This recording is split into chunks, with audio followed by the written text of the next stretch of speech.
September 16, 1992. A day in history known as the Black Wednesday. It was the day when the British pound collapsed, forcing the UK government to withdraw sterling from the European exchange rate mechanism. The chief architect of this collapse was this guy, George Soros. Just like how short seller Hindenburg held short positions against the Adani Group, causing its share prices to fall, George Soros had been building a huge short position against sterling and sold shorts more than $10 billion in pounds, causing the sterling to crash. George Soros made over £1 billion in profit by short selling the sterling. In 2002, he was fined $2.8 million by a French court for insider trading. In 2009, he had to pay up $2.5 million for illegal manipulation of share prices. In 2018, he was convicted in Hong Kong for naked short selling. It is this George Soros who is today touted as a billionaire philanthropist, donating his wealth for humanitarian causes. But he himself hasn't been any humanitarian in his lifetime. George Soros was a Hungarian Jew. When the Nazis occupied Budapest in 1944, Soros' father, who was a successful lawyer, bought his family forged papers and bribed a government official to take 14-year-old George Soros in and made him swear that he was his Christian godson. A teenage George Soros accompanied the Nazi official as the latter went around confiscating property owned by Jews, threw them out, and perhaps put them on the trains to concentration camps to be slaughtered.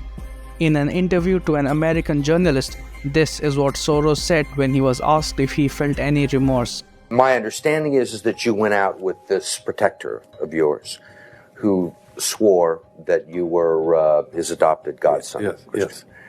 Went out, in fact, and helped in the confiscation of property from the Jews. That's right. Yes. I mean, that sounds like an experience that would send lots of people to the psychiatric couch for many, many years. Was it difficult? Not at all. Not at all.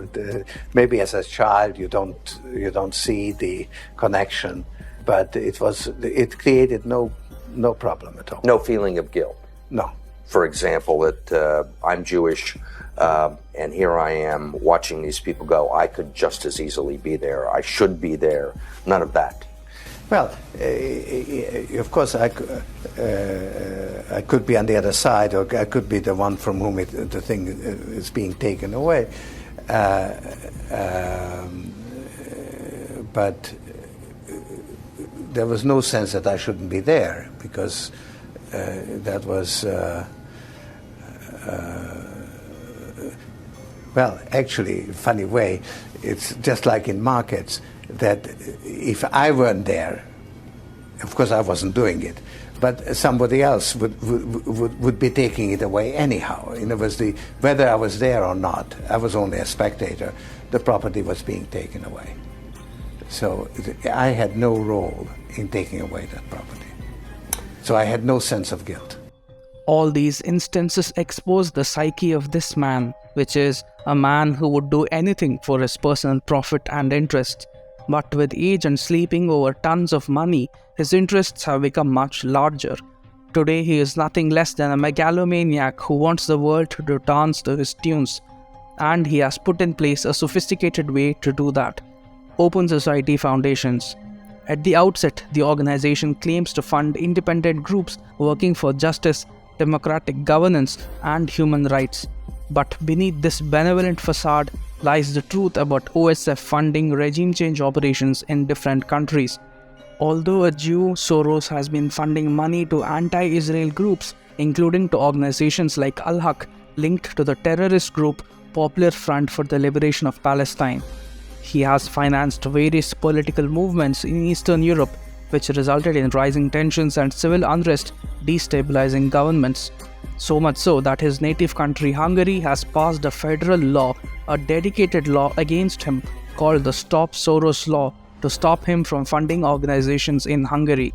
In a 2016 report, Russia's Sputnik claimed that Soros' Open Society Foundations was plotting against Russian President Vladimir Putin. Sputnik claimed that open society foundations and George Soros were using his wealth and influence to sow chaos across the world in a bid to profit off of global suffering and impose new liberal ideas on an international scale. He has also been accused of funding and organizing resources to local organizations behind the Arab Spring movement that led to various regime changes in West Asia.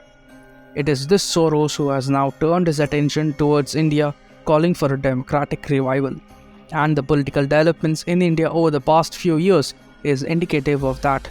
When the government of India passed the Citizenship Amendment Act in the winter of 2019, George Soros, while addressing the World Economic Forum in January 2020, peddled blatant lies about Indian Muslims being stripped of their citizenship. This scaremongering added impetus to the Shaheen Bagh protest, which resulted in riots in February 2020.